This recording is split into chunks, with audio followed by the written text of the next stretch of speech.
Sebelumnya saya izin perkenalkan diri. Nama saya Ragil. Saya dari Kementerian Sosial, bidang Direktorat RSKPNO, Rehabilitasi Sosial, korban penyalahgunaan narkoba, dan orang dengan HIV. Nah, kebetulan saya berkecimpung dengan HIV. Saya ditempatkan di kementerian, di dinas sosial, dan membantu kegiatan yang di dinas sosial. Sebenarnya saya berdiri di sini ini rada bingung nih, mau ngapain lagi, ya kan? Karena udah diborong sama Ibu Dinkes nih semuanya nih, materinya mantep. Tapi saya akan memecah ketakutan ibu-ibu dan bapak-bapak terhadap HIV. Kan orang bilang HIV itu menular, tidak bagi saya. Tidak menular. 1000% tidak akan menular. Contoh saya ini pengguna HIV, saya tidak akan bisa menularkan secara langsung kepada ibu dan bapak. Kecuali, ada kecualinya. Ada yang dilanggar. Bismillahirrahmanirrahim. Assalamualaikum warahmatullahi wabarakatuh. Alhamdulillah. Alhamdulillah rabbil alamin wa bihi nasta'in wa ala umuri dunya wal din. Wassalatu wassalamu ala asyrofil anbiya wal mursalin wa ala alihi wa sahbihi wa barik wa sallim ajma'in, amma ba'd. Alhamdulillah, dalam keadaan apapun, mari Bapak dan Ibu semuanya kita bersyukur kepada Allah Subhanahu wa taala atas limpahan nikmat dan karunia-Nya. Dalam keadaan apapun jangan lupa untuk bersyukur. Termasuk kesempatan siang hari ini, manusia merencanakan, Allah yang menentukan kehendaknya. Tugas kita sebagai manusia hanya berencana, dan kita sudah membuat perencanaan, yaitu dengan mengadakan kegiatan edukasi, ya, penanganan penderita penyakit HIV atau secara medis disebut B20, dan juga bagaimana kita akan bahas tentang sosialisasi ketahanan keluarga yang sangat penting, sehingga hal-hal yang tadi kita maksudkan itu bisa tertangani dengan baik. Dan alhamdulillah kita bersyukur pada Allah SWT, acara ini walaupun memang sangat mendadak, tapi karena sangat pentingnya, alhamdulillah bisa terrealisasi, bisa terlaksana. Dan nanti kalaupun ada warga kita yang belum berkesempatan hadir, nanti saya sudah menugaskan staf RW nih, Pak Selamat sebagai YouTuber RW ya Pak, untuk nanti bisa disosialisasikan lewat channel RW 09. Jadi nanti bagi yang belum berkesempatan hadir, karena kita butuh untuk mengedukasi semua, silakan nanti kita akan share linknya. Kemudian salat dan salam semoga tercurah kepada putra hasanah kita baginda Nabi Muhammad sallallahu alaihi wasallam, dan juga semoga tercurah kepada keluarga beliau, para sahabat beliau, dan orang istiqomah di akhir zaman. Sebelumnya kami menyapa dan mengucapkan terima kasih yang sebesar-besarnya kepada Ketua LK3 atau Lembaga Konsultasi Kesejahteraan Keluarga ya Bu ya, Ibu Sufiah, yang saya teman-teman sih manggilnya emak ya. Tapi saya belum berani manggil emak, saya belum diakui anaknya soalnya. Tapi setelah acara ini nanti saya diakui jadi anaknya juga ya Bu ya.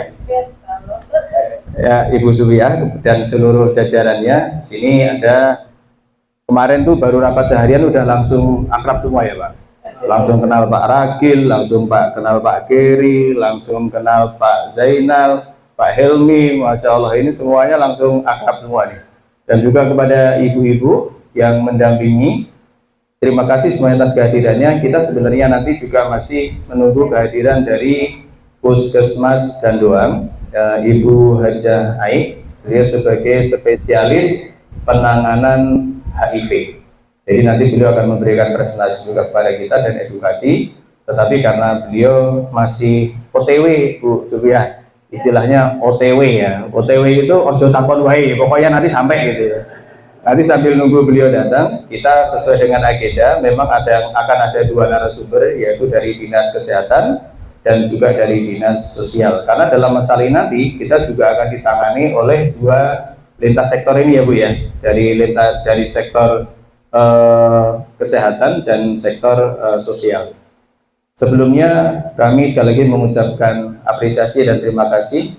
Dan ketika ada pertanyaan Bu, ini perlu saya sampaikan dulu sebelum acara dimulai. Kenapa sih kok nggak hari libur aja? Kalau hari libur, emak juga pengen libur, Pak Ragil juga mau libur, Pak Helmi juga mau libur, Pak Geri juga mau libur ya Pak ya. Kita semuanya bapak-bapak dan ibu-ibu ini kerja. Jadi kita yang membutuhkan edukasi yang tentunya menyesuaikan. Jadi nggak apa-apa ya Bu ya.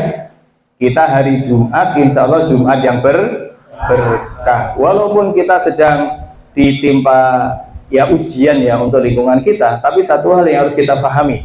Kenapa Allah menimpakan ujian itu di lingkungan kita yang belum tentu di lingkungan orang lain? Jawabannya apa kira-kira Bu? Kenapa Allah menimpakan satu ujian itu? Kira-kira kenapa? Semoga karena Allah nganggap kita mampu menghadapi ujian itu, betul nggak?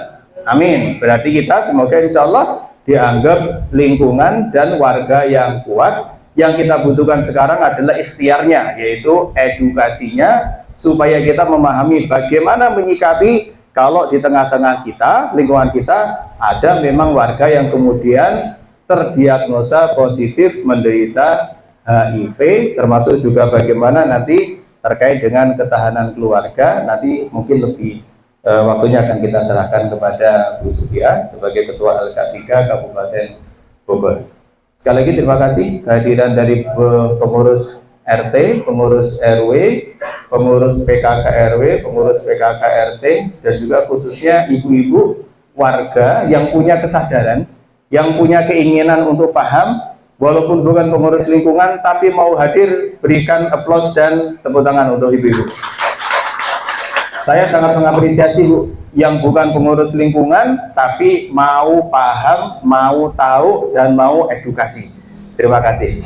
Mungkin itu pembukaan dari saya sebagai Ketua Lingkungan RW 09. Hari ini nggak pakai MC Bu, Bu ya, langsung saja gas gitu ya, supaya waktunya cukup. Terima kasih atas perhatiannya. Aku qouli hadza astagfirullah innallaha wal ghafurur rahim. Saya serahkan waktunya kepada Ibu Sufia untuk memberikan presentasi terkait dengan ketahanan apa tadi Pak? Sosialisasi ketahanan keluarga. Berikan aplaus untuk Ibu Sufia. Terserah Ibu, enaknya di mana?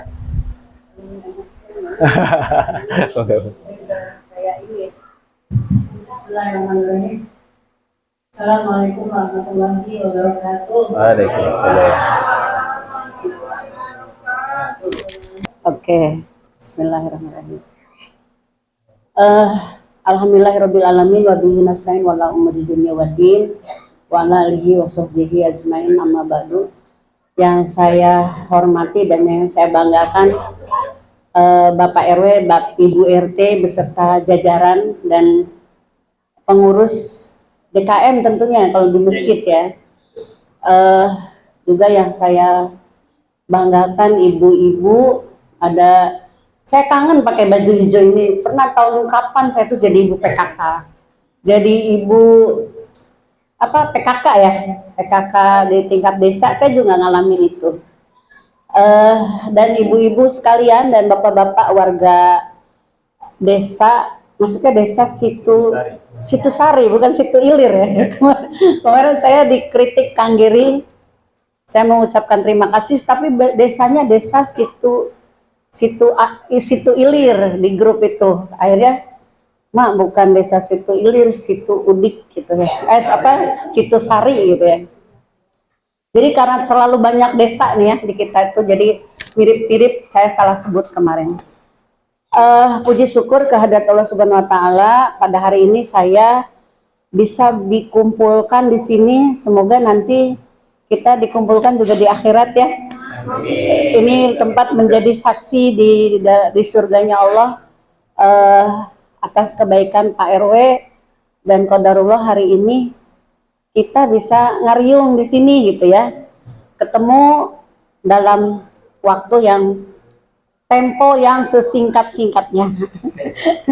Jadi ada beberapa hal mungkin ya, Bapak Ibu tentunya tak kenal maka tak sayang, tak sayang maka tak cinta. Nggak mungkin anak-anak saya panggil emak kalau nggak cinta. Jadi Bapak Ibu, perkenalkan, nama saya Sufia.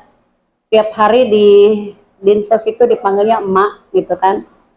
Alhamdulillah saya dipertemukan dengan orang-orang hebat. Ada Kang Jenal. Kang Jenal ini yang ngurusin PKH. Jadi Ibu kalau ngomongin desil ke Kang Jenal, Bu saya orang miskin tapi kok nggak dapat bantuan PKH, saya nggak kriteria saya pendapatannya sesuai indikator PKH, kok saya nggak dapat. Urusannya dengan Kang Jenal ya. Kalau ngomongin ada masalah-masalah sosial, ada ODGJ, ada apa yang HIV, ada KDRT, ada KDRT di sini nggak ada ya. Ada pelecehan seksual ya.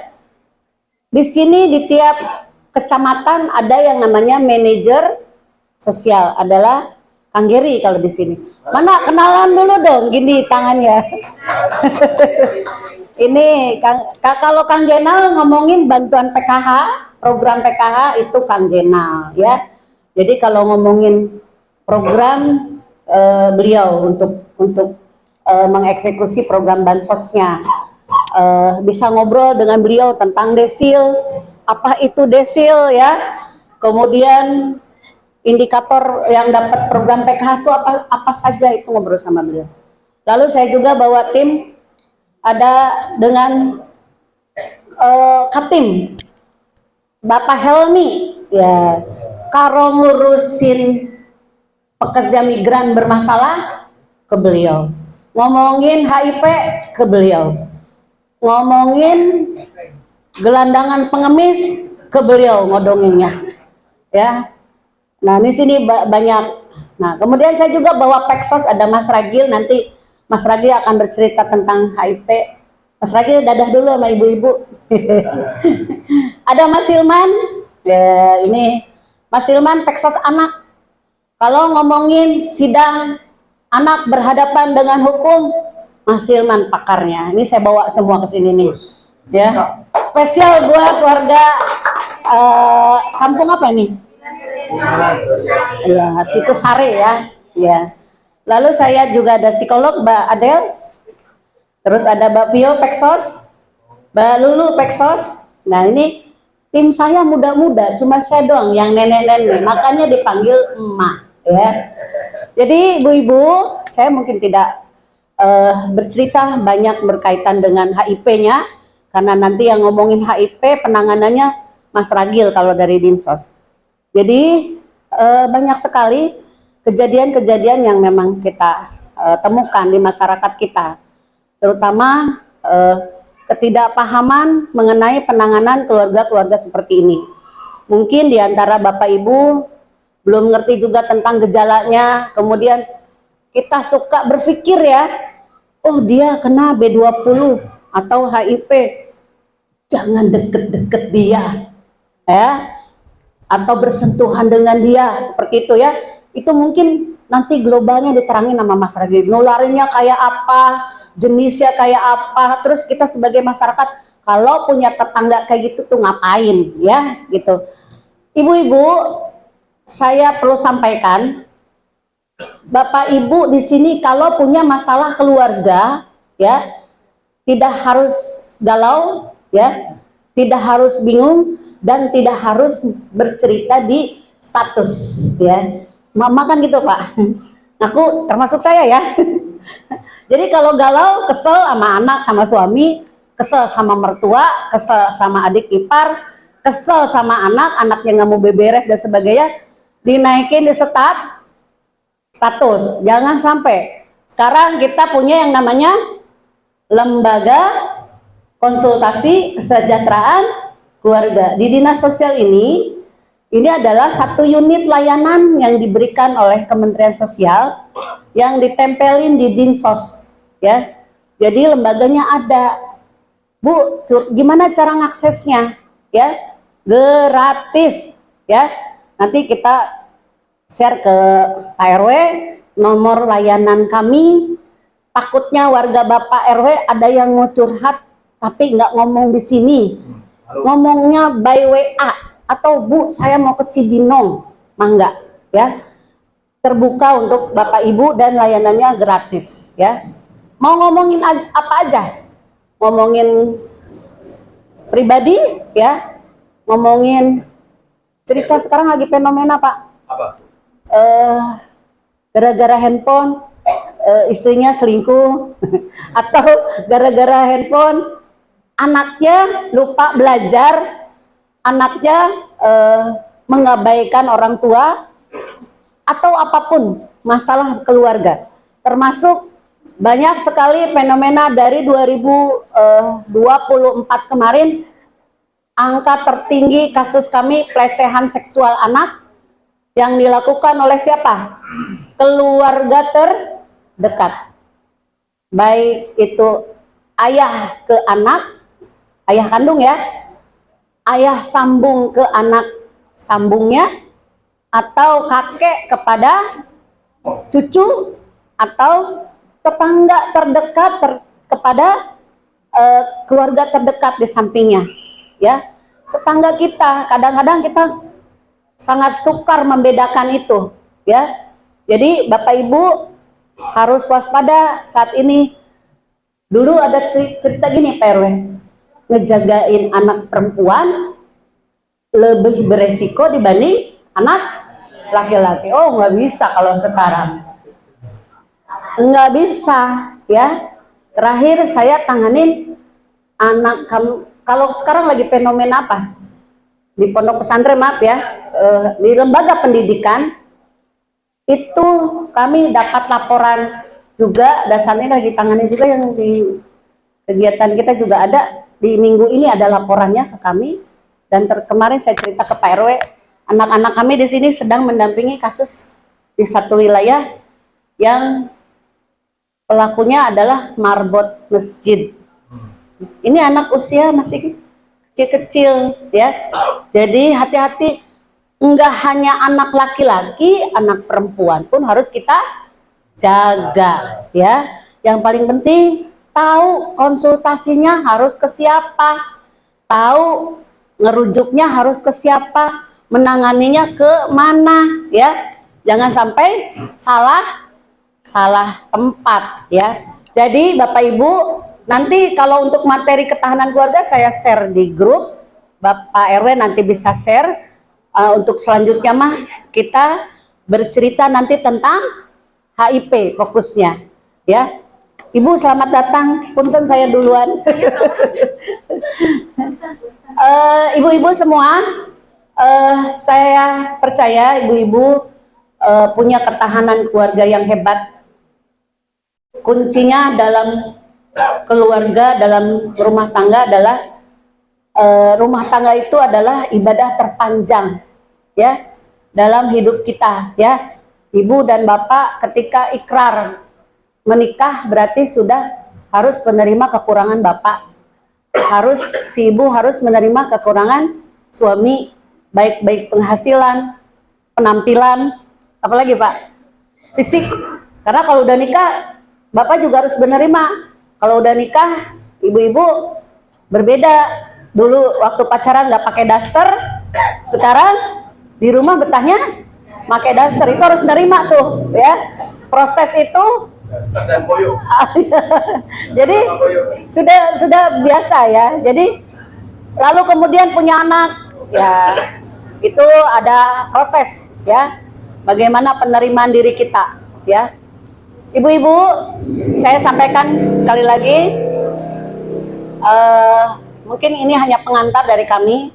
Pada intinya, pola komunikasi kita dengan anak kita, ya, dengan keluarga kita, dengan suami kita harus tetap dieratkan, ya.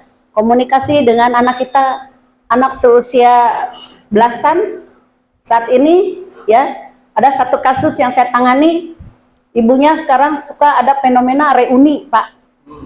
Reuni, lalu kemudian saking asiknya dia ngobrol dengan kawan-kawannya, reuni SD, ya, yang katanya kangenan selama sekian tahun tidak ketemu. Lalu biasa kalau ibu-ibu kalau ada tamu nggak mau diganggu. Dia punya anak bayi yang baru ngerangkak, ya. Lalu kemudian anak seusia kelas untuk 5 tahun, ya, bilang, "Mama," si ibunya langsung menepis, "Kebiasaan kalau ada mama ngobrol jangan digang." si anak ini mau menyampaikan sesuatu tetapi di-cut oleh orang tuanya. Mama, sana di dalam aja temenin adik. Gak taunya adiknya merangkak masuk ke bak di kamar mandi. Dia dalam posisi sudah tidak bernyawa. Ya, ini apa?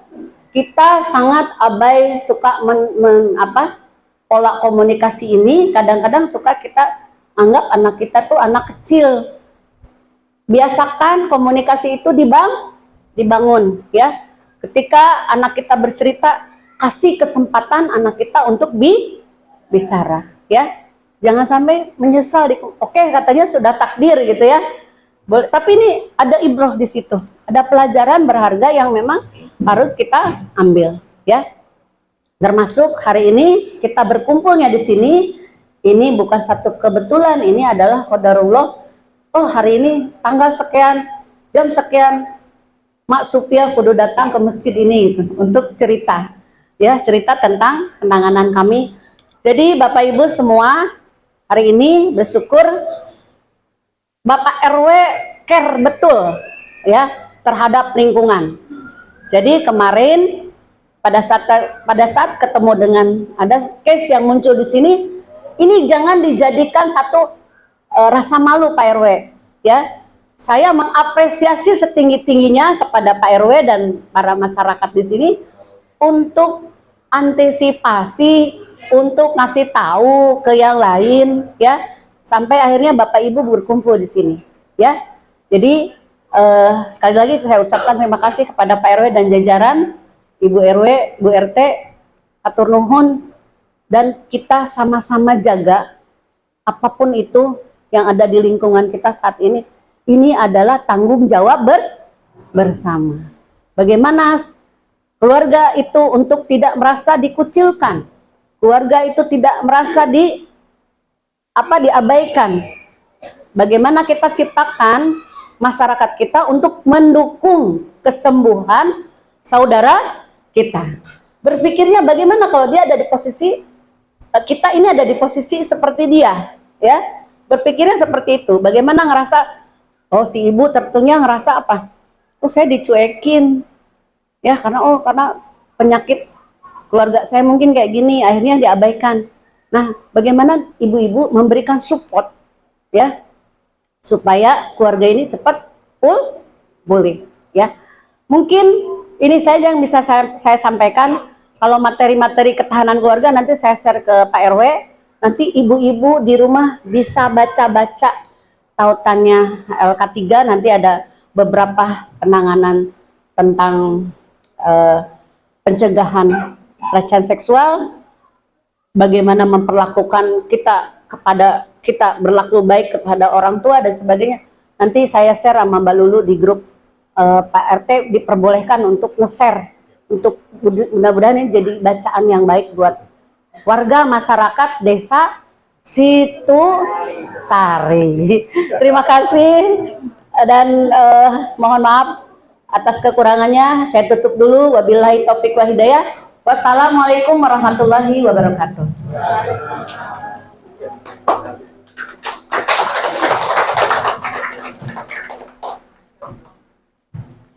Alhamdulillah, terima kasih. Sehat, Ibu. Gak apa-apa. Anaknya banyak dulu. Ini anaknya semua nih.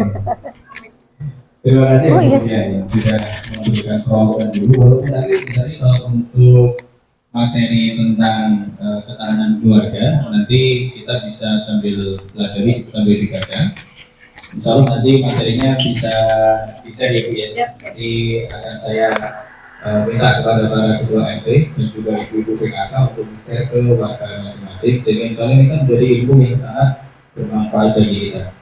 Dan setelah kita mendapatkan buku bimbang atau prolog tadi dari Bu Supia sebagai ketua LK3, dan ini juga perlu kita pahami ibu-ibu semuanya, kita bersyukur. Saya itu terus terang sangat senang ketika bisa mengenal dari tim dinas sosial ini, Bu. Karena di masyarakat itu bagaimana peran dan fungsi RW, RT, posyandu, ya, semua kader-kader yang ada di lingkungan ini, PKK itu semuanya ketika kita mengetahui bagaimana jalur-jalur penanganan sosial, maka insya Allah sebenarnya Bu, semoga tidak ada, nih tolong diperhatikan baik-baik saya sendiri. Semoga harapan saya tidak ada, jangan sampai ada di lingkungan kita khususnya dan juga lingkungan yang lain, ketika sudah mengenal dengan keberadaan dinas sosial ini dengan timnya yang betul-betul tim, saya nyebutnya kemarin apa Bu? Avenger ya, dikumpulkan semua nih pakar-pakarnya ini, tapi masih ada di antara kita warga yang nggak bisa makan, yang sampai kelaparan. Jangan sampai Pak, jangan sampai nanti RT, PKK RT atau PKK RW bahkan juga pengurus RT sampai nggak tahu kalau ada warganya itu yang betul-betul kondisinya sangat membutuhkan kehadiran negara. Maka dimulai dari kehadiran bapak-bapak ini Bu, anak-anaknya Ibu ya ke rumah saya merasa betul-betul merasa mendapatkan kekuatan di situ. Bagaimana kita bisa berkolaborasi, bersinergi, jangan sampai ada di antara kita warga yang hidupnya susah, tapi kita tidak tahu menahu, bahkan tidak peduli. Insya Allah ada rekan-rekan kita ini yang menjadi kepanjangan tangan dari kehadiran negara. Terima kasih sekali lagi Bu Supiat dan beserta seluruh jajarannya, timnya yang hari ini dibawa semua opsinya untuk penyemangat kita ya. Kemudian berikutnya kita akan mendengarkan bagaimana edukasi yang tepat terkait penanganan kalau ada di antara kita warga kita yang memang sudah terdiagnosa secara positif mengidap penyakit HIV. Seperti apa HIV itu, bagaimana penularannya, bagaimana pencegahannya, dan bagaimana kita menyikapi tetangga kita yang kena HIV. Mari kita simak bersama-sama penjelasan dari pakarnya, yaitu dari Ibu Haja Ai sebagai dari Puskesmas Gandoang ya Bu Haji ya? Banyak dari Puskesmas Gandoang. Memang beliau spesialis ya, kalau saya dikasih namanya sebagai spesialis penanganan HIV supaya dan lain-lain nah, gitu. Sehingga nanti kita bisa mendapatkan pemaparan yang proporsional dan tentunya sangat bermanfaat untuk kita menyikapi yang sedang terjadi di lingkungan kita ini. Saya fair, kita perlu sampaikan nggak apa-apa. Kalaupun memang ada warga kita yang kemudian sudah positif terjangkit penyakit ini, nggak perlu dirahasiakan, nggak perlu ditutup-tutupi. Bahkan saya kecewa kalau ada yang sakit seperti ini, keluarganya malah merahasiakan, itu malah justru menjadi bom waktu. Makanya lebih baik terus terang aja, lebih baik terbuka, nggak usah kemudian ketakutan, nggak usah kemudian khawatir kita nanti akan mengucilkan. Maka yang lebih baik itu kita tahu, tapi kita setelah tahu kita juga berusaha berilmu sehingga kita bisa menerapkannya dengan cara yang tepat. Itu yang kita harapkan. Wah, anak emak datang lagi. Wah, anak emak banyak banget di sini. Masya Allah. Makanya kalau nggak kerjasama dengan anak-anaknya emak rugi kita ini. Insya Allah ya ke depan semoga KRT, Bu RT kita bisa bekerjasama lebih maksimal dengan rekan-rekan dari dinas sosial. Kepada Ibu Haja Ai kami persilakan untuk memaparkan materinya. Terima kasih. Assalamualaikum warahmatullahi wabarakatuh.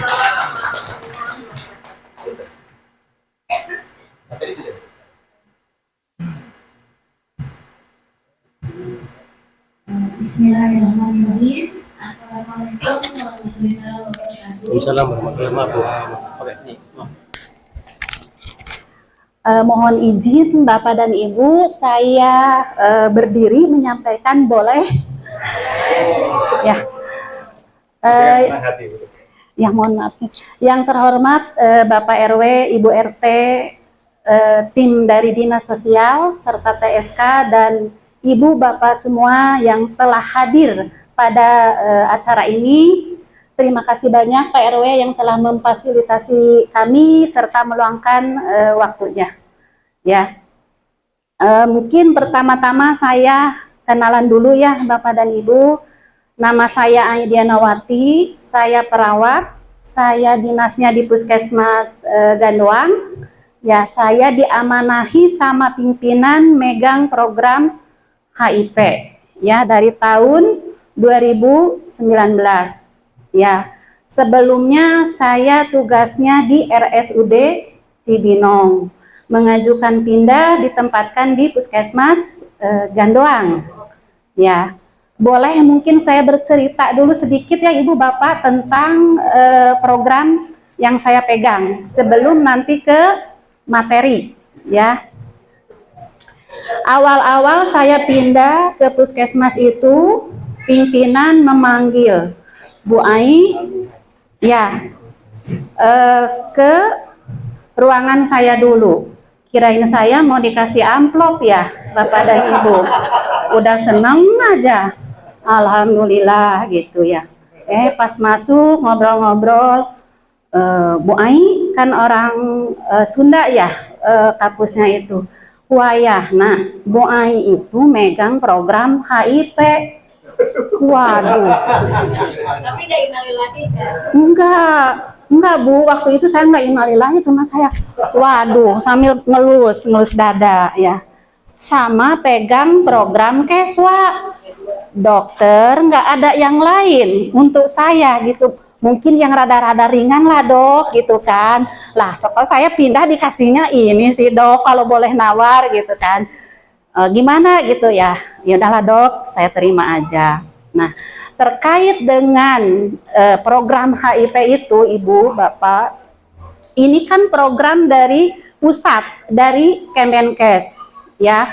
Program ini diperuntukkan untuk screening di puskesmas. Itu awal-awal untuk di puskesmas, ya. Namanya itu triple eliminasi. Pemeriksaannya berarti ada 3 ya Bapak dan Ibu. HIP, sipilis, sama HBsAg, hepatitis. Ya, sasarannya siapa dari pemeriksaan triple ini? Pertama untuk ibu hamil. Ya, mungkin saya itu kalau nggak salah udah 2 atau 3 kali ke sini ikut screening dengan dulu Bu Bidan Rika untuk ibu hamil. Kalau ada ibu kader posyandu mungkin udah kenal lah, lihat muka saya gitu kan. Yang kedua itu pasien TB paru, harus di screening. Yang ketiga itu populasi kunci. Mungkin ibu asing nanti mendengarnya ya. Nah, populasi kunci ini ada waria, LSL.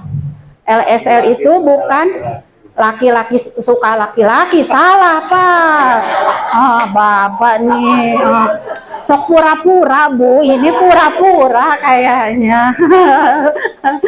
Jadi LSL itu laki-laki, seks laki-laki, ya, laki-laki. Ya, mohon maaf ya Ibu, nggak apa-apa kan saya bicaranya agak vulgar gitu ya. Ya, apa-apa ya. Betul ya, iya. Masya Allah. Mohon maaf ya Bu, mungkin katanya ya, kok ibu itu jorok bicaranya, tapi kan menyampaikan harus yang benar-benar ya Bu ya. Secara teori itu ya. Jadi penasun itu pengguna jarum suntik Bu, terutama narkoba, bukan rumah sakit ya Bu ya. Kalau rumah sakit itu jarum suntiknya itu disposable, dalam arti habis pakai, jadi dibuang, bukan ibu dirawat 3 hari jarum suntiknya teh nu eta we. Hente Bu, tenang, aman. Jadi ini mah pengguna jarum suntik yang menggunakan narkoba. Jadi salah satu menggunakan jarum suntik ternyata dia terdiagnosa dengan B20 HIP. Dipakailah sama si B, disuntik. Nah, itu bisa menimbulkan resiko penularan.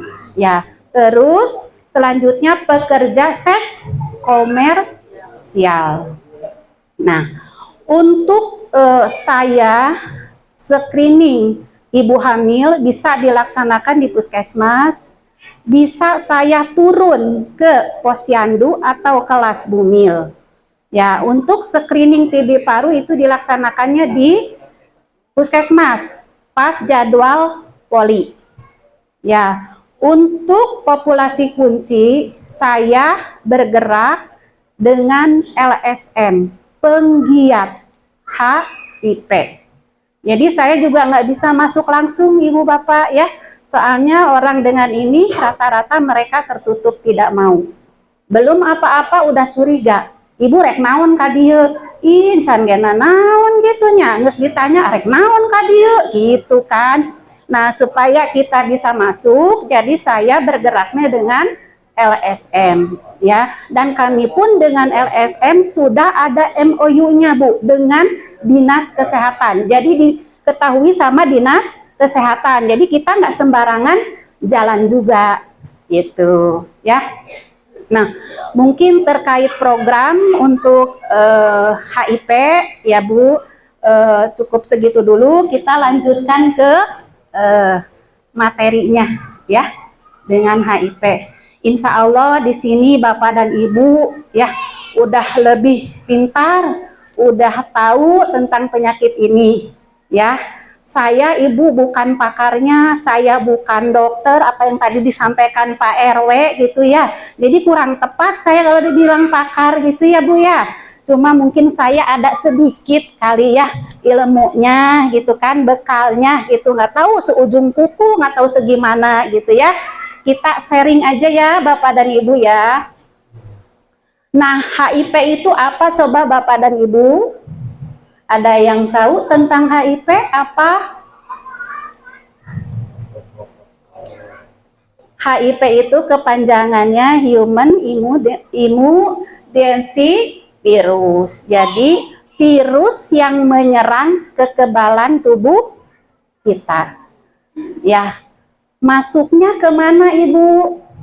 Si virus ini kenapa bisa terjangkit di dalam tubuh kita?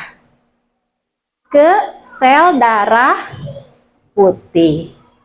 Ya, kan ada sel darah merah, ada sel darah putih. Ya, kalau sel darah merah itu kan mengangkut oksigen dari paru-paru ke seluruh tubuh. Ya, kalau limfosit ini sel darah putih itu dia untuk mencegah melawan infeksi.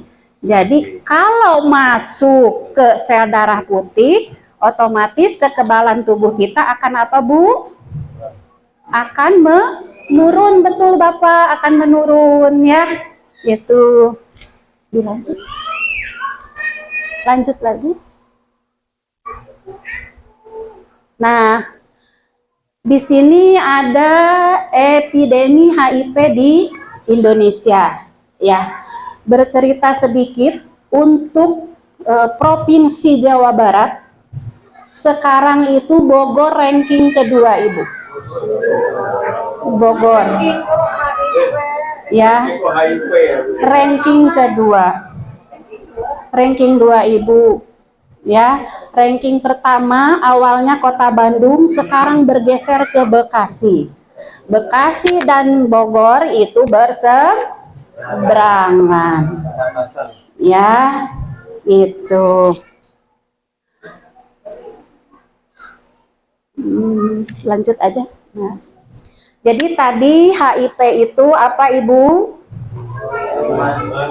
Penyakit yang menyerang sistem kekebalan tubuh. Masuknya kemana? Sel darah putih. 1000 buat Ibu dan Bapak semua. Berarti sudah sampai sini aja sudah masuk Ibu nih. Berarti saya mesti lanjut ya Bu.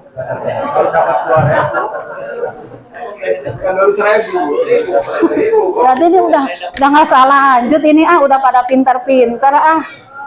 Ya. Jangan kalau gitu nanti saya pulang. Ya ini ya Ibu ya, Bapak dan Ibu, virus HIP itu menyerang sistem kekebalan tubuh ya. Terus dia itu memperbanyak diri ya si virus ini teh gitu. Misalkan dia ada di organ tubuh paru-paru, terus nanti ada di organ ginjal. Yang ini dibunuh, tumbuh di tempat yang lain ya. Kenapa harus minum obatnya setiap hari? Biar apa Bu virusnya? Biar apa? Bobo, Bu, bobo. Jadi biar dia tuh bobo, nggak macem-macem gitu. Kalau nggak bobo nanti dia kemana-mana jalan gitu. Jadi udah bobo aja, bobo yang anteng gitu, bobo gitu ya. Jadi obat itu Ibu untuk melemahkan virusnya ya, biar dia tidak ngerangsok kemana-mana gitu ya. Next Mbak. Nah, aduh ini agak jorok juga Ibu, nggak apa-apa lah ya. Nah tuh gimana dah harus disampaikan ya. Nah HIV ya banyaknya itu didapat di mana? Di mana coba Ibu? Darah. Enggak apa-apa Ibu sebutin aja, nggak usah malu-malu. Ayo. Ada apa? Jangan di situ-situ aja Pak Geri. Oh loh. Ayo ya. Ada di mana Ibu? Darah. Cairan sperma. Cairan vagina. Di mana lagi? Air susu ibu. Ya. Nah, ini kan si virus itu masuk ke sel darah putih. Ya. Nah, kalau lewat cairan sperma, cairan vagina itu kalau berhubungan, ya, berhubungan. Nah, ini cairan sperma, cairan vaginanya itu menularkan apabila dari salah satu pasangan dinyatakan positif HIV, ya, sama air susu ibu, ibu hamil. Ya, tadi kan saya sudah sampaikan screening untuk ibu hamil. Nah, ini screening ini dilaksanakan di trimester 1. Kenapa? Jadi sejak dini biar diketahui si ibu ini terjangkit atau tidak. Nah, nanti kan ada tindak lanjut ya.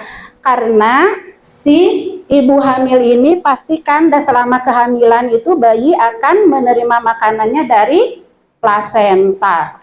Setelah lahir kan nanti air susu. Tapi dengan sudah diketahui status ibu hamilnya ini positif, nanti ibunya akan diobatin dan bayinya nanti akan dianjurkan untuk PASI.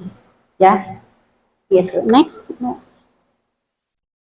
Diulang dulu aja yang barusan. Jadi didapatnya di mana Bapak dan Ibu?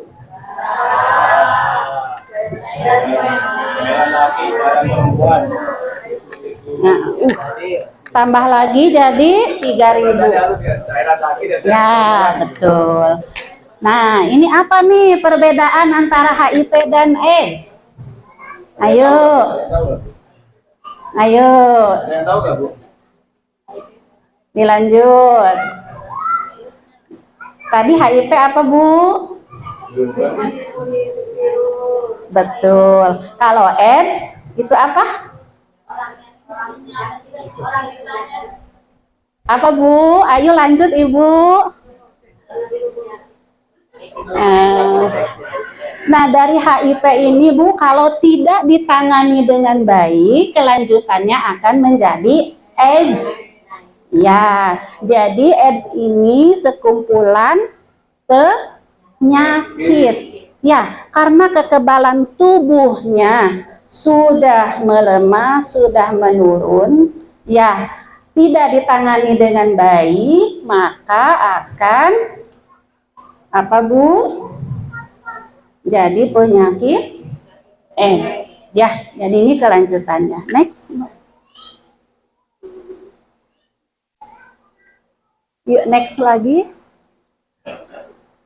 Nah, ini sekarang nih, Bu, yang paling penting, penularan HIV.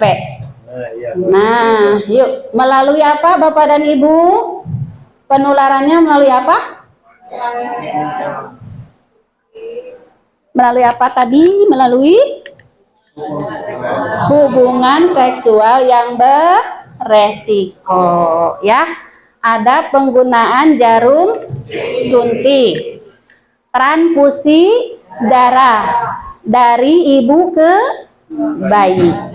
Nah, untuk hubungan seksual beresiko berarti salah satu pasangannya terjangkit HIV, ya, berarti untuk misalkan suaminya terjangkit, istrinya belum diketahui, berarti itu yang beresiko, Bu. Dia akan terkena HIV, ya. Terus penggunaan jarum suntik yang bergantian itu yang untuk pengguna narkoba, ya Bu, ya, bukan di rumah sakit, bukan di klinik, bukan di puskesmas, bukan di bidan, ya. Jadi itu yang pengguna narkoba melalui jarum suntik, ya. Lanjut, transfusi darah, Bu. Nah, untuk sekarang transfusi darah itu resikonya sangat minimalis sekali. Karena screeningnya sangat ketat, Bapak dan Ibu. Jadi kita aja yang donor itu padahal udah tahu, saya kan golongan darahnya AB, kenapa dicek lagi? Ya, perkara golongan darah aja diulang. Apalagi dengan penyakit-penyakit menular. Jadi di situ dilakukan screening juga, Bu. Di situ dilakukan screening yang berkaitan dengan penyakit menular. Ya, itu untuk pendonor. Sama untuk penerima donor pun seperti itu, ya. Sekarang udah minimalis sekali resiko tertularnya, ya, dari transfusi. Sekarang dari ibu ke bayi. Nah, jadi dari semenjak kehamilan itu bayi sudah berisiko tertular dari ibu ke bayi lewat plasenta.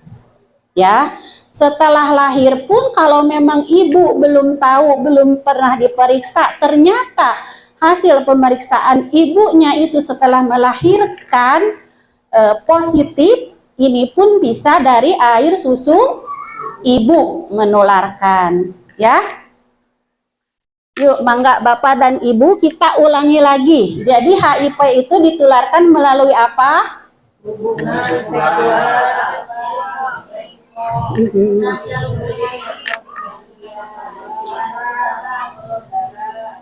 Ya, berarti sudah tahu ya, Bu. Sekarang cara penularannya.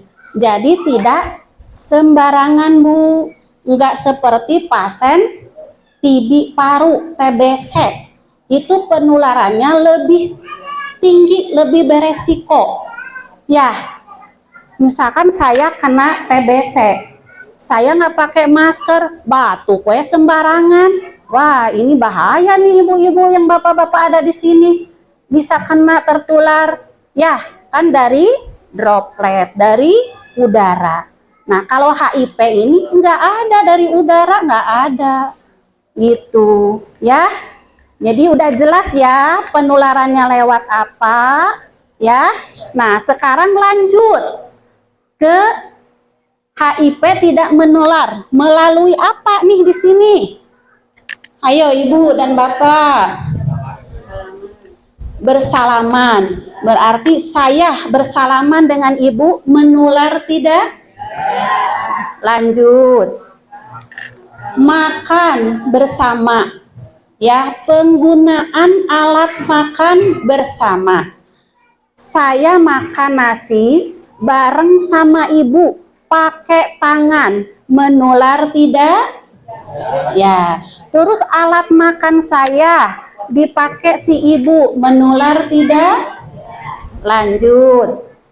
Ini rada-rada ini lagi ya. Berciuman, Bu. Ya, berciuman itu ada kata anak muda mah cipika cipiki gitu. Naon meureun cipika cipiki tehnya? Cipika, cipiki, dan berciuman dengan melalui ini. Itu tidak menular. Ya.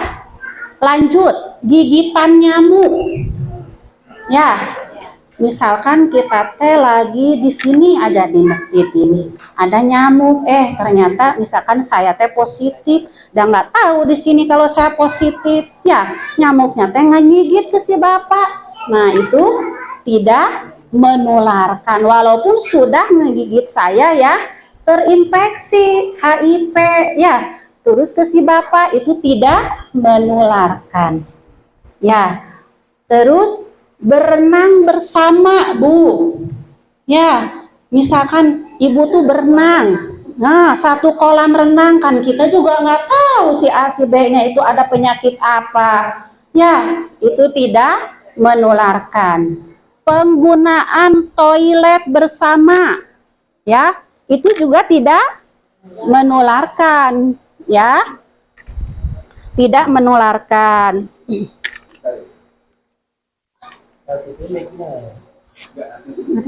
Apanya Pak ini? Nah, terus Ibu ini, saya mau iniin nyoba pakaiannya dia atau mandi pakai anduknya bareng, itu juga tidak ya. Nah, kalau yang melalui darah tuh tadi saya kelewat ya Bu.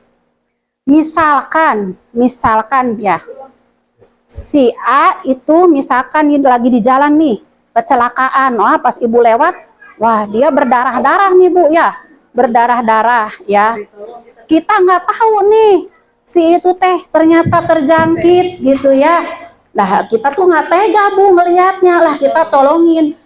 Kita sendiri tuh ada luka Bu, tapi lukanya terbuka, nganga Bu, lukanya tuh nganga ya.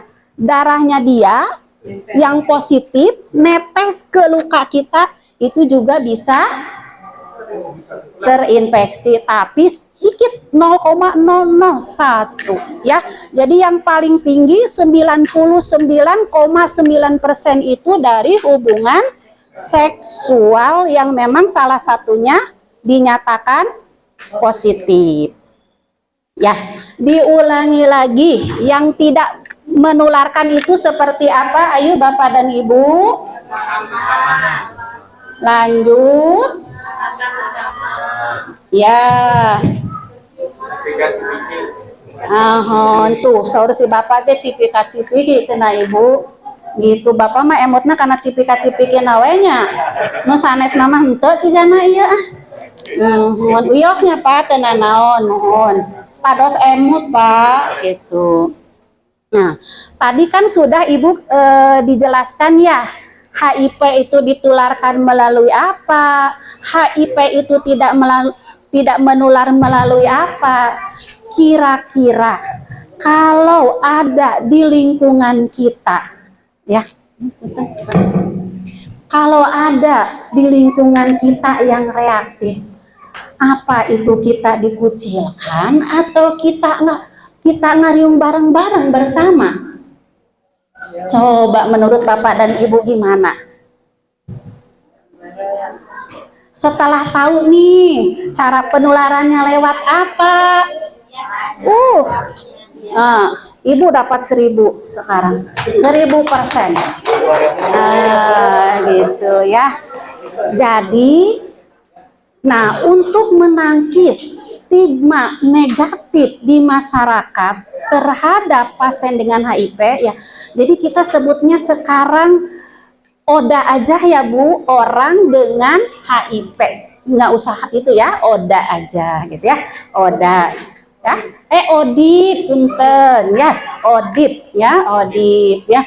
Jadi kalau ada yang terjangkit positif berarti boleh kan Bu bergaul dengan kita? Boleh duduk bersebelahan dengan kita? Boleh. Boleh ikut pengajian bersama? Boleh. Boleh kalau di tempat hajatan kita bareng-bareng? Boleh. Berarti sudah tidak diasingkan lagi. Karena sudah jelas penularannya lewat apa tadi yang sudah dijelaskan? Nah itu ya. Jadi kita seperti kita biasa aja gitu kan Ibu ya gitu. Karena kan udah jelas nih penularannya lewat itu ya, hubungan seksual yang paling tinggi gitu ya.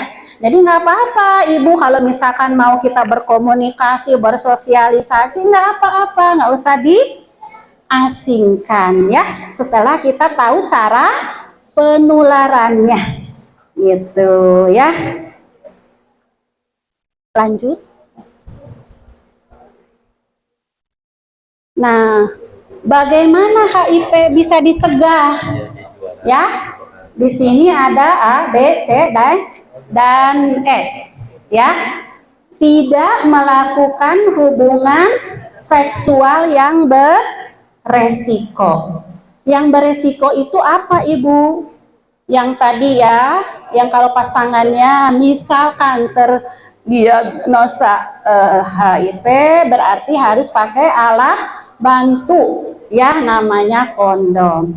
Terus nggak boleh berganti-ganti pasangan, itu juga beresiko ya. Terus harus setia Bu sama pasangan ya. Ulah keun ari keur baheula maah ngorak keneh da alus keneh kitunya. Hadir-hadirkeun nate geuningan eta rumput tatangga mihara rejo, tak ulah gitu ulah jadi kudu setia supaya kita juga terhindar dari penyakit resiko ya, terjangkit penyakit ya. Lanjut lagi C-nya apa? Tadi penggunaan alat untuk pasangan yang beresiko, jadi harus pakai alat bantu ya, kondom. Terus yang ketiga D-nya drug, yaitu tidak menggunakan narkoba ya. Selanjutnya E-nya nafsa ya, bisa. Terus tingkatkan pengetahuan kita. Untuk sekarang kan medsos itu sangat mudah diakses ya Bapak Ibu. Bisa kita mencari informasi dari Google, bisa kita juga mencari informasi dari YouTube. Silahkan Ibu misalkan mencari informasi dari situ. Ketika kita ini asa rada mangmang, ini kayaknya kurang paham, itu silahkan nanti bisa ditanyakan ke misalkan dokter atau petugas kesehatan ya gitu. Lanjut lagi. Nah, di sini ada yang namanya PEP dan PrEP ya. Pasca pajanan. Pasca berarti apa Ibu?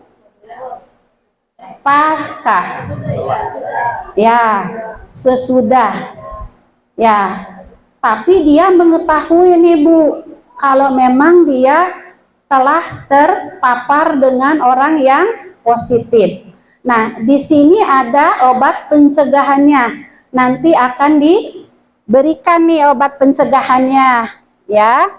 Nah, terus ada lagi pajanan, ya. Jadi kalau kayak kasus-kasus pemerkosaan tuh Ibu, ya. Kasus pemerkosaan, nih nanti perempuannya itu akan diberikan obat namanya PrEP, gitu. Jadi untuk pencegahannya, ya, gitu. Lanjut, Mbak.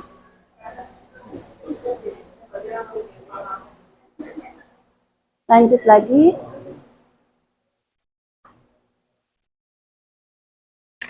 Nah, perjalanan penyakit HIV ini Ibu, masa inkubasinya itu lumayan lama. Ya, bahkan saya sempat menemukan setelah menggali informasi dari pasien, itu sampai 15 tahun Ibu baru muncul. Ya, jadi 5, 10, bahkan sampai 15 tahun baru muncul.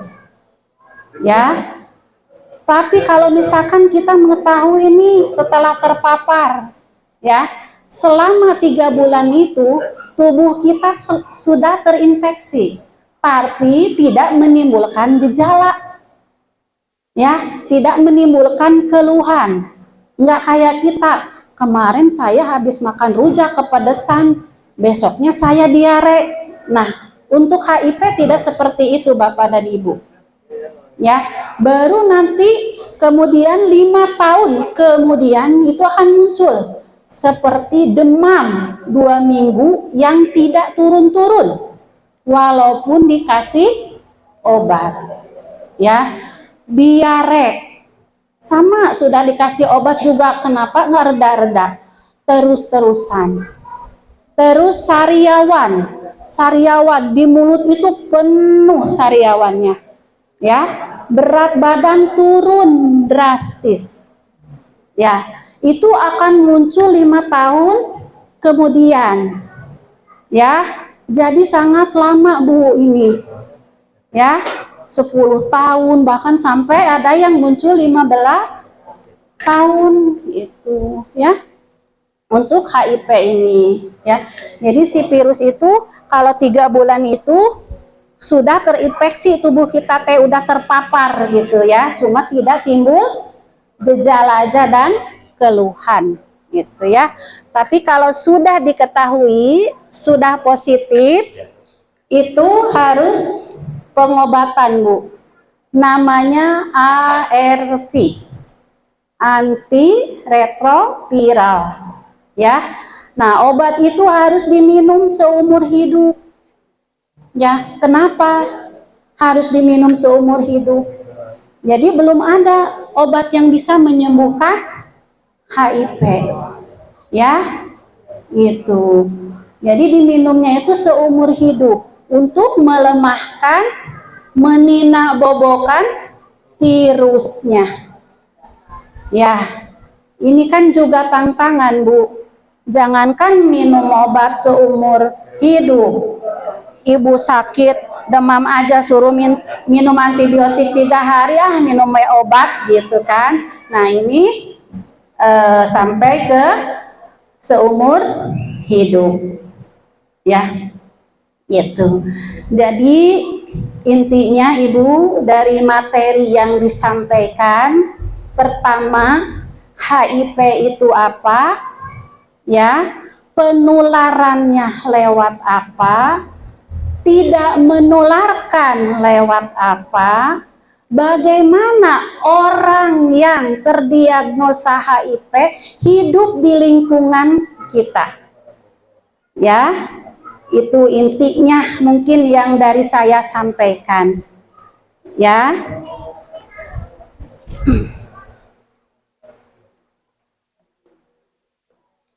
Nah, untuk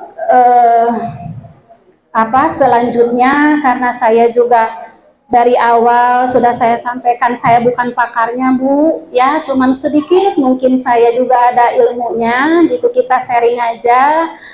Sampai di sini barangkali Bapak dan Ibu ada yang ditanyakan, tapi sebelumnya begini, kalau saya mengetahui tentang pertanyaan Ibu saya jawab sekarang, kalau enggak saya tulis nanti jawabannya. Gitu. Mangga silakan Bapak dan Ibu kalau ada yang ditanyakan. Baik, terima kasih Bu Haja Aik yang sudah memberikan penjelasan. Mungkin satu lagi Bu sebelum saya tanya jawab, mungkin untuk melengkapi tadi Pak Rakil dipersilakan untuk menambahkan Sesi tanya jawabnya nanti global aja. Oh gitu ya. Nanti sesi tanya jawabnya saya akan di kami mohon kepada Pak Rakil untuk bisa menambahkan nanti bisa memperkaya kita ya. Baik. Sekalian nanti untuk sesi tanya jawab. Bu, kira-kira ya misalnya ya, kalau misalnya nanti ternyata sangat pentingnya edukasi ini, ternyata nanti setelah sholat asar kok masih penasaran mau lanjut ya? Ada yang Kayaknya enggak. banyak doang yang gini. Tapi memang kalau kita ternyata begitu tadi kita dapat pemaparan ini, sebenarnya memang potensi penularannya itu kayaknya itu baru ya. Kecil. Cuma kita tetap harus sangat waspada gitu. Tetapi tidak semenakutkan yang kita selama ini mungkin persepsikan, sehingga kita menghadapinya jangan terlalu paranoid gitu. Apalagi sampai mengucilkan orang yang sudah menderita. Bahkan sedikit sebelum Pak Lagi kita beri waktu, bahkan yang lebih berbahaya HIV yang tadi maksud dari Ibu Raja yang tadi disampaikan, dia ini bisa dinabubukkan selama si penderita ini rajin minum setiap hari, tapi memang seumur hidup. Karena memang virus ini belum ada obatnya, Bu, ya, sampai saat ini. Belum, ya belum ditemukan. Belum ditemukan obatnya, bukan berarti nggak ada ya, tapi mungkin Allah belum menakdirkan ada obatnya. Dan sampai saat itu hanya bisa dinabubukkan supaya dia lemah. Nah, kalau kita sebagai tetangga, sebagai warga tidak membantu pasien ini, malah pasien ini nanti putus asa, putus harapan, sampai akhirnya yang tadinya virus HIV meningkat menjadi AIDS ya, dengan berbagai macam risiko penularan, justru itu kan menjadi bom buat kita. Makanya kalau kita ingin lingkungan kita aman, satu, jangan dikucilkan, yang kedua justru kita bantu supaya orang yang menderita ini bisa bertahan dan dia tidak sampai berubah menjadi AIDS. Itu kurang lebihnya. Dan untuk lebih jelasnya sebelum saya tanya jawab, mohon persediaan Kak lagi. Pak RW ada sedikit saya yang kelewat. Mohon. Misalkan ya ada nih apa ya, ini contoh aja ya Bu ya, contoh, mungkin di sini mah nggak ada ya, contoh aja. Misalkan si A ini kerjaannya itu refleksi, suka urut ya Bu ya, padahal dia terdiagnosa, aduh saya pernah diurut nih gitu ya. Nah yang penting Bu, tadi saya bilang apa tadi, tidak ada luka terbuka dan darah mengalir. Kalau cuma keringatnya aja bekas ini, enggak apa-apa. Jadi tidak menularkan, aman. Yang penting itu tidak ada jendela Bu. Maksudnya jendela itu luka terbuka Bu, terbuka nganga, darah ngalir gitu kan. Terus kena ke yang diurutnya juga sama luka darahnya ngalir. Nah itu. Jadi kalau cuma diurut aja bekas itunya apa, balsemnya, bekas misalkan ada keringatnya dia, ya insya Allah. Ya, jadi jangan khawatir ya.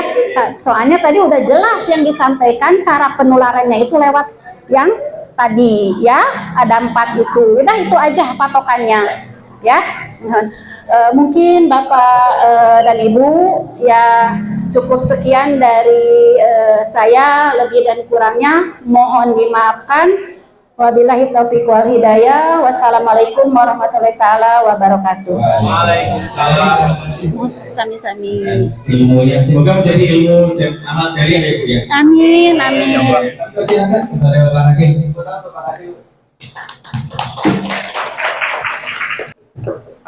Assalamualaikum warahmatullahi wabarakatuh. Terima kasih Pak RW, Bu RT, dan juga ibu-ibu yang telah hadir di sini. Terima kasih atas partisipasinya karena udah mau ikut ya dalam edukasi terkait B20. Kita singkirkan dulu HIV-nya sekarang ya. Kita pakai istilah kata B20 aja. Karena dalam komunitas atau pengidap HIV itu rada sensitif kalau kita bilangnya HIV. Lebih nyamannya mereka kalau dibilangnya saya penderita B20, bukan penderita HIV. Sebelumnya saya izin perkenalkan diri. Nama saya Ragil. Saya dari Kementerian Sosial, bidang Direktorat RSKPNO, Rehabilitasi Sosial, korban penyalahgunaan narkoba, dan orang dengan HIV. Nah, kebetulan saya berkecimpung dengan HIV. Saya ditempatkan di kementerian, di dinas sosial, dan membantu kegiatan yang di dinas sosial. Sebenarnya saya berdiri di sini ini rada bingung nih, mau ngapain lagi, ya kan? Karena udah diborong sama Ibu Dinkes nih semuanya nih, materinya mantep. Tapi saya akan memecah ketakutan ibu-ibu dan bapak-bapak terhadap HIV. Kan orang bilang HIV itu menular, tidak bagi saya. Tidak menular. 1000% tidak akan menular. Contoh saya ini pengguna HIV, saya tidak akan bisa menularkan secara langsung kepada ibu dan bapak. Kecuali, ada kecualinya. Ada yang dilanggar. Yang dilanggar tadi, yang disampaikan ibu ketika kita berhubungan badan dengan orang yang beresiko, atau transfusi darah, ibu yang menyusui. Nah, itu yang bisa menularkan. Selain dari itu, tidak akan pernah dia bisa menularkan HIV. Jadi ibu-ibu ini sini nggak perlu resah lagi apabila ada teman atau masyarakatnya yang terindikasi B20. Sedikit lagi saya infokan, mungkin tadi ada materi yang sedikit penting saya ingin sampaikan. Kan tadi HIV bisa menularkan melalui anak dan ibu. Jadi orang HIV itu bisa nggak sih sebenarnya punya anak? Ada yang tahu, Ibu? Bisa. Tapi beresiko apa? Resikonya tinggi, kena apa? Oh, ternyata orang punya, saya kena, istri saya kena, jangankan satu nih, dua-dua deh nih kena, saya kena, istri saya kena, kita berdua bisa punya anak negatif HIV. Bisa, Ibu, ayahnya positif, ibunya positif, kok anaknya negatif? Itu karena ibu dan ayahnya rajin meminum obat ARV, sehingga virusnya melemah dan tidak terdeteksi. Ketika virusnya tidak terdeteksi, maka dia boleh melakukan hubungan badan, ya, untuk masa bahasanya apa ya, masa proses kehamilan, ya kan, untuk berhubungan badan dan memproduksi anak. Jadi anak yang itu keluar nanti, insya Allah tidak terjangkit HIV. Banyak buktinya, Ibu. Saya di komunitas HIV cukup lama, banyak yang dari istrinya HIV, suaminya enggak, tapi anaknya negatif semuanya. Seperti yang kasus yang kita tangani, suaminya udah HIV, suaminya udah B20 selama 20 tahun lebih. Dan sekarang mempunyai anak tiga anaknya negatif semua. Nah, inilah peran kita. Kenapa saya bilang kita? Peran masyarakat di lingkungan untuk ngebantu orang-orang yang terindikasi B20, jangan dijauhi, jangan dilemahkan mentalnya, seharusnya dirangkul. Karena orang-orang seperti itu, Ibu, ketika saya hidup di komunitas, itu orang-orang yang terbuang, orang-orang yang tidak mau ditemani, orang-orang yang dikucilkan, orang-orang hidupnya penuh perjuangan sendiri. Dia melamar kerja pun susah. Karena kan sekarang kerja surat kesehatan. Dan itu tidak mungkin kan, surat kesehatannya dipalsukan, dibohongkan ketika kantornya melihat, oh ternyata ini B20. Dan dia ditolak. Jadi orang-orang seperti ini jangan pernah dijauhi, Ibu. Karena sebelum saya memulai materi tadi, saya bilang HIV tidak bisa menularkan, tapi ada kecualinya. Jadi ibu nggak apa-apa hidup satu kamar, hidup berdampingan, bahkan ngelibet bareng dengan orang-orang dengan yang punya HIV. Yang bahaya itu dari HIV, AIDS-nya, Ibu, AIDS-nya. HIV-nya nggak bahaya. AIDS-nya kenapa bahaya? Karena AIDS itu adalah kumpulan seluruh penyakit yang disebabkan oleh imun melemah. Jadi tubuhnya ini udah kayak bukan sarang tawon, sarang penyakit. Yang pertama, ketika orang itu udah punya AIDS, itu bukan udah punya AIDS, udah berubah jadi AIDS, pasti ada TB, TBC kalau kita bilang, pneumonia, radang paru-paru, herpes, yang sariawan nggak sembuh-sembuh. Kadang juga ada radang kulit ataupun kanker kulit. Nah, inilah saya bilang tadi, dia berbahaya. Kalau jadi AIDS, kita seperti ibu yang dokter tadi bilang, TB itu lebih tinggi penularannya daripada HIV. Karena dengan kita kayak gini aja, udah bisa tertular. Nah, orang yang HIV ini sangat rentan terhadap TB. Rata-rata orang yang HIV yang berubah menjadi AIDS pasti ada TBC-nya. Dan TB-nya pun kompleks, ada TB sumsum tulang belakang, TB otak, TB paru, TB tulang, semuanya diserang. Nah, itulah bahayanya HIV ketika dia udah berubah jadi AIDS. Kalau masih HIV dia dibilang bahaya enggak, dibilang enggak juga. Itu. Jadi peran ibu di sini saya harapkan untuk tidak mengucilkan masyarakat yang terindikasi HIV. Malah sebaliknya harusnya disupport. Tanya kabarnya gimana, karena saya merasa sendiri. Dia ada sedikit cerita lah ya. Teman saya, anggaplah namanya Budi. Budi ini anak petinggi TNI, dan bapaknya Jenderal Bintang 3. Karena si Budi ini nakal, pengguna narkoba, khususnya putau pada zaman itu. Jadi dia menggunakan jarum suntik secara bergantian dan terus-menerus menggunakan jarum suntik yang sama tanpa diketahui, ya kan, ternyata jarum suntik itu sudah terinfeksi virus HIV. Dipakai lagi lah menggunakan narkoba oleh si Budi, akhirnya si Budi ini terkena virus HIV. Oleh keluarganya apa? Karena keluarganya merasa keluarga ini keluarga Jenderal Bintang 3, si Budi ini dikucil dan bukan dianggap anak lagi. Apa yang terjadi? Si Budinya apa yang terjadi? Si Budinya hidup sendiri, dukungan keluarga nggak ada, teman-temannya hilang, hidupnya putus asa. Untung ketahuan oleh komunitas dilangkul di tempat saya bekerja, akhirnya diedukasi semuanya. Budinya survive. Dia merasa beruntung sekali saya punya keluarga selain keluarga saya sendiri. Intinya komunitas. Dari komunitas inilah saya berharga kembali. Nah, mungkin di antara ibu-ibu di sini ada warganya yang terkena atau ada teman-temannya yang terkena. Pasti sedikit banyak pengalaman Budi ini dia akan rasakan. Dikucilkan keluarga, dibuang oleh teman-teman, tidak mau berteman.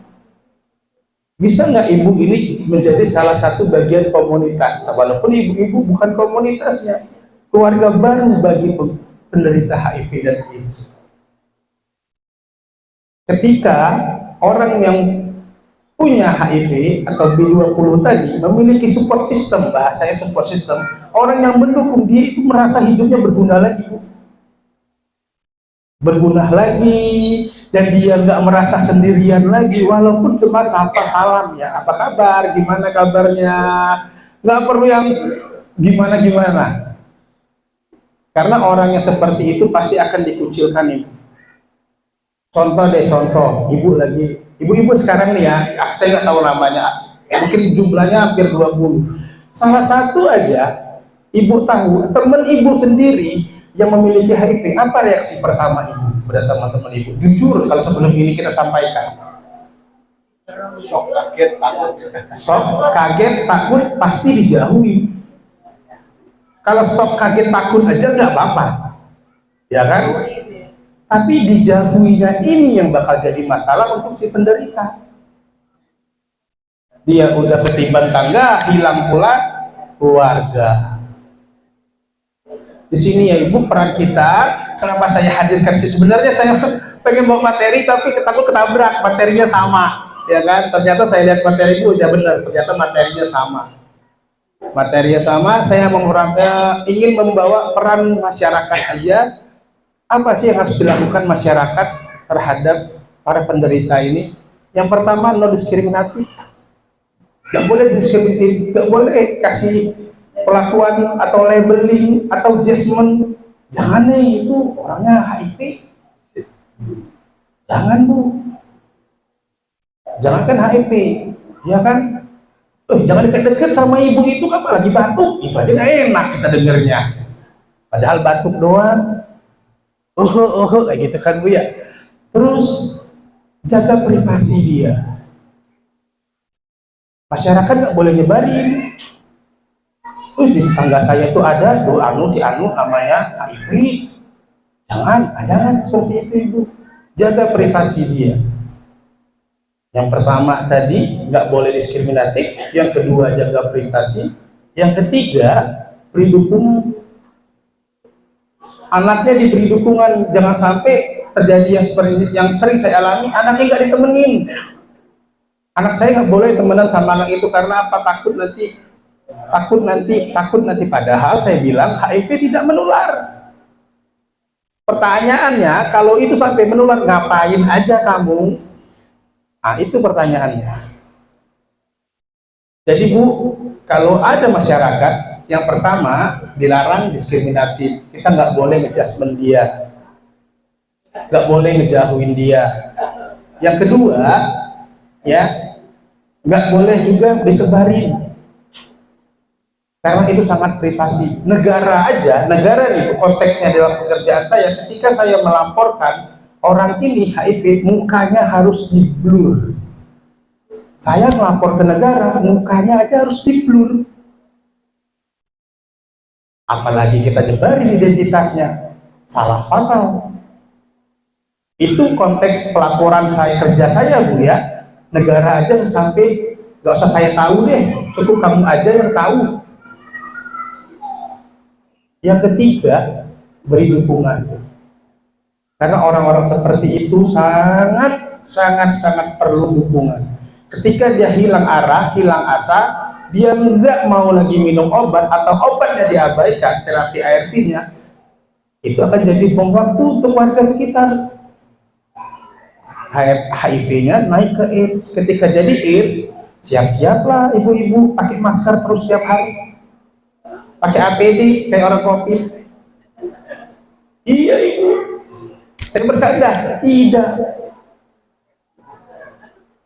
Ketika orang itu sudah jadi AIDS dan parah, ada kanker kulitnya, ya kan, ada TB-nya, mau nggak ibu kira-kira salaman sama orang seperti itu?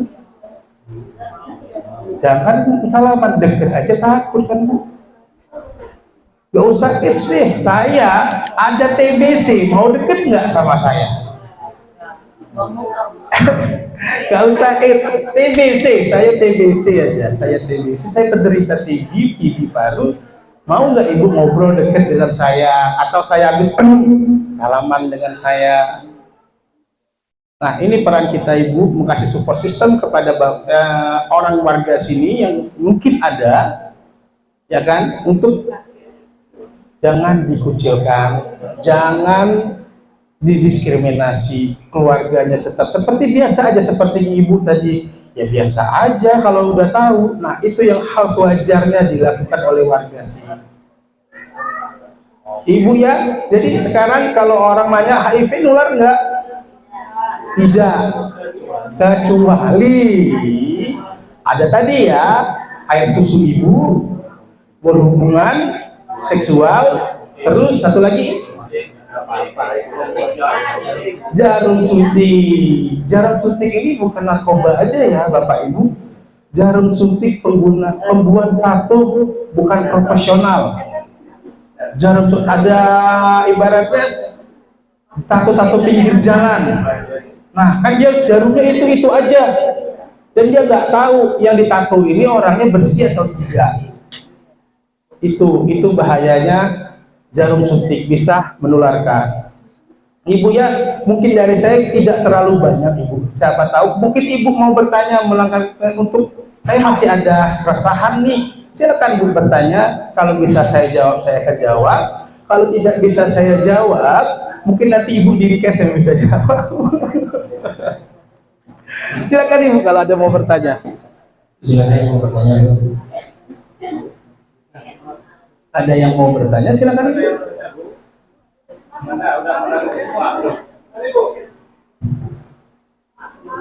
Kalau nggak ada yang bertanya, saya mau bertanya. Oh ada. Assalamualaikum warahmatullahi wabarakatuh. Waalaikumsalam warahmatullahi wabarakatuh. Saya mau nanya Pak, kalau misalnya dia sudah minum AIDS, tapi TBC juga, itu gimana solusinya? Kalau udah AIDS, tapi dia juga kena TBC juga gitu. AIDS Kita sebagai warga gimana? menyikapinya. Yang pertama itu, misalnya ibu tahu nih, ada warga tetangga ibu, dia udah AIDS dan dia TB. Yang pertama ibu dekatkan itu keluarganya. Hancurkan dia isolasi mandiri ke rumah sakit untuk melakukan terapi pengobatan TB. Ya, TB-nya bisa hilang atau tidak? Nah, kalau TB-nya bisa hilang atau tidak, itu ranah dokter yang untuk menjawab, bukan ranah saya. Yang pertama dilakukan adalah melapor pendekatan ke keluarga, disarankan, diusulkan untuk melakukan isolasi mandiri. Bukan warga yang mengisolasi diri, tapi orangnya yang isolasi mandiri. Di mana? Di rumah sakit, di puskesmas untuk melakukan pengobatannya. Sembari itu, kok bisa dia udah jadi AIDS? Kan pertanyaannya seperti itu, Ibu. Apa dia nggak minum obat? Kok bisa sampai AIDS nih? Nah, berarti harus ada diskusi ke pihak puskesmas atau pihak rumah sakit ini udah naik dari HIV ke AIDS, berarti ada obat yang dilanggar dia dan tidak diminum sama dia. Itu Ibu ya. Makasih ya Pak. Siap, terima kasih Bu. Ada lagi?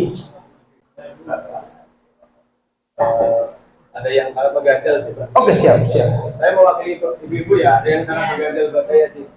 Ini mana? Pak RW harus lebih Ya. penasaran. Ini harus penasaran ya. Jadi gini, Pak Akil dan juga mungkin nanti Ibu Arsa naik. Kita ini kan sebenarnya tadi sudah paham nih Pak antara perbedaan HIV dengan AIDS ya. Kita ini saat ini sedang berikhtiar menjaga supaya penderita HIV ini tidak naik level menjadi AIDS. Sekarang pertanyaannya Pak, bagaimana caranya supaya kita sebagai tetangga nih tahu dia itu masih di level HIV atau sudah menjadi AIDS gitu. Nah, ini. Kalau penanganan tadi oke. Tapi yang kita khawatir tuh Pak, misalnya begini. Tetangga ini yang misalnya dia sebagai penderita ini mau kooperatif nggak?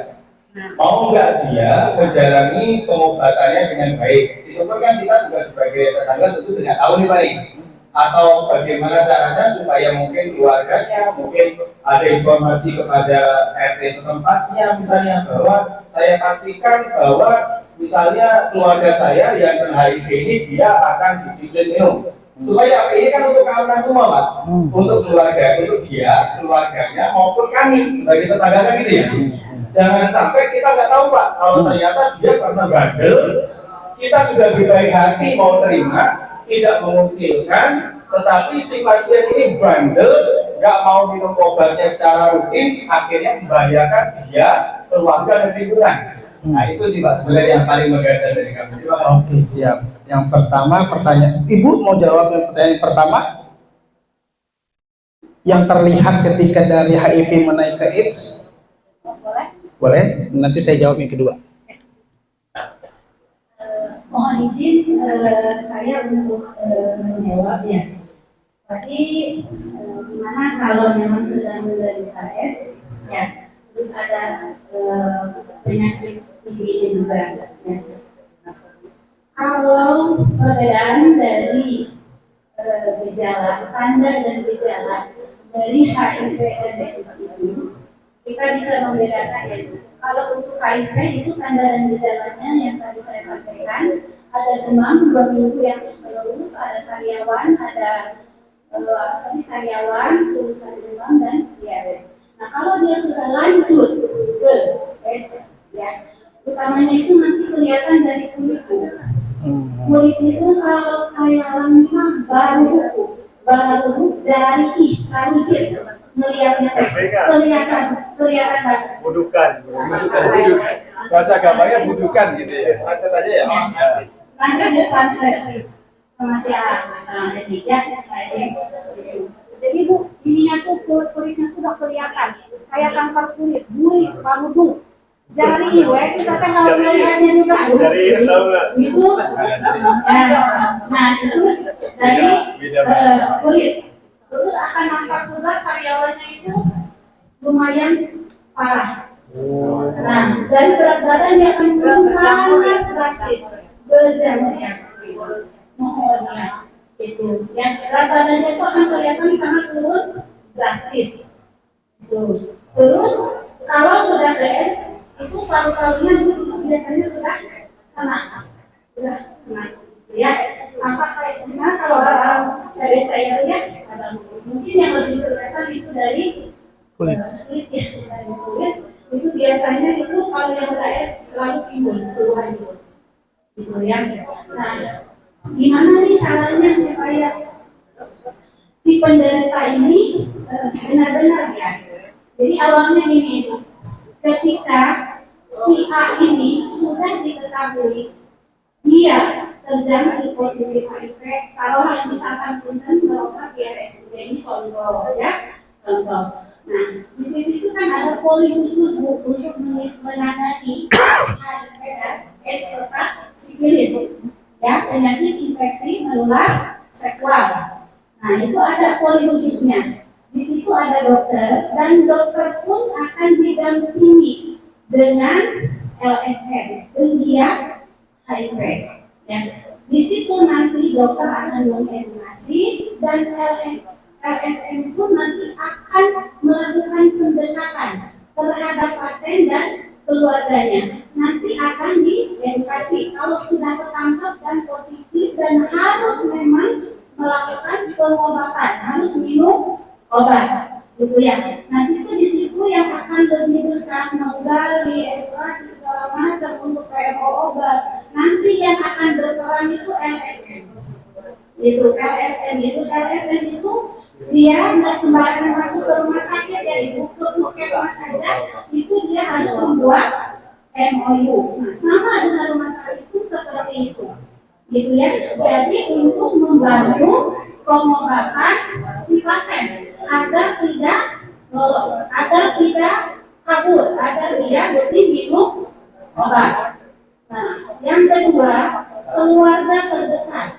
Misalkan suaminya yang kena, otomatis istrinya pun nanti kalau suaminya sudah tertangkap, sudah positif, akan dibawa untuk diperiksa di RSUD. Kalau misalkan dia punya anak, ya, anaknya pun nanti akan diperiksa, semua akan di-screening dan akan diberikan edukasi. Kalau pasien ini nurut, tidak bandel, dia akan rutin kontrol untuk berobat. Ya, saya ada pasien di wilayah saya hampir mau 20 tahun dia menderita HIV, minum obat setiap hari. Ya, dia rutin berobat. Alhamdulillah, kemarin waktu COVID di tahun 2020 sampai 2022 nggak ada sama sekali dia terkena COVID. Ya, alhamdulillah. Ya, karena ada semangat dari dia sendiri untuk sembuh, memperpanjang hidup istilah kita ya, sama kayak orang di aviasi ya, kayak sama orang remok gitu ya. Dia semangat hidupnya, alhamdulillah sampai sekarang. Malah kalau dilihat itu kesehatan dia secara fisik gitu ya, tapi dia sangat rutin minum obatnya. Jadi memang untuk kasus-kasus ini, pasien ini memang harus ada pendamping, gitu ya. Memang harus ada pendamping. Soalnya pasien pasti akan merasa karena ada keluhan, ada gejala yang timbul, saya tidak sembuh, merasa sembuh sendiri, putus obat sendiri. Nah itu banyak seperti itu. Gitu. Nah, makanya diperlukan untuk pendamping selain keluarga. Gitu. Ya. Mungkin Bapak dari saya, mungkin Bapak yang menambahkan. Ya. Saya izin menambahkan untuk pertanyaan Azan ya.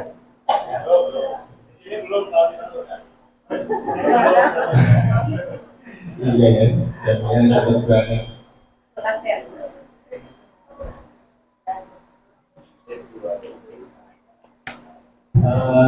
Mohon izin, ini masalahnya setiap habis asar itu ruangan kita ini dipakai untuk PPT. Jadi karena saya waktu izin dengan BKM, memang waktunya sampai asar. Karena memang pada asar itu ini dari kami. Ini untuk kelas A, kelas B, termasuk yang di sana itu sudah benar semua. Iya, karena mohon maaf Bu, karena balai warga kita belum jadi, masih dalam proses pembangunan. Ini untuk ada Bu Dewan ya. Ada masalah Bu. Ini kita kedatangan Bu Dewan, perkenalan Bu dengan Ibu satu. Ibu Nur.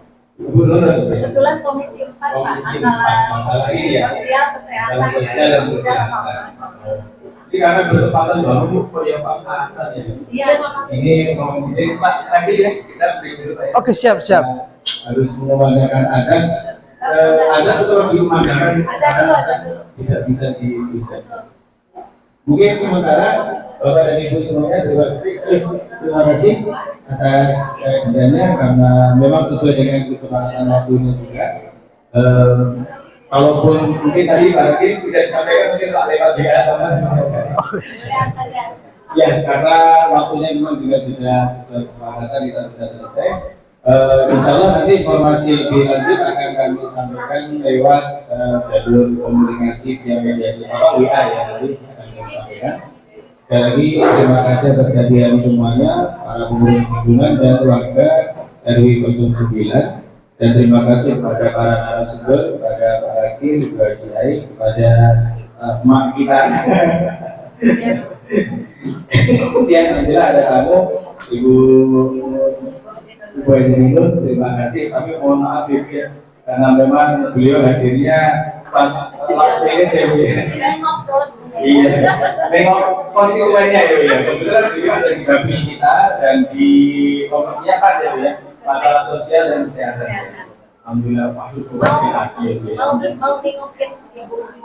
Masya Allah. Oh iya, iya. Baik, mungkin nanti setelah selesai Bu ya. Ibu terima kasih semuanya ya Bu ya. Kira-kira hari ini acaranya manfaat nggak Bu? Terima kasih. Nanti untuk lebih jelasnya ada di YouTube RW nanti ya. Oh iya Bu, ada di YouTube. Terima kasih semuanya.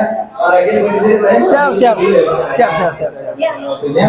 Terima kasih atas waktunya. Assalamualaikum warahmatullahi wabarakatuh.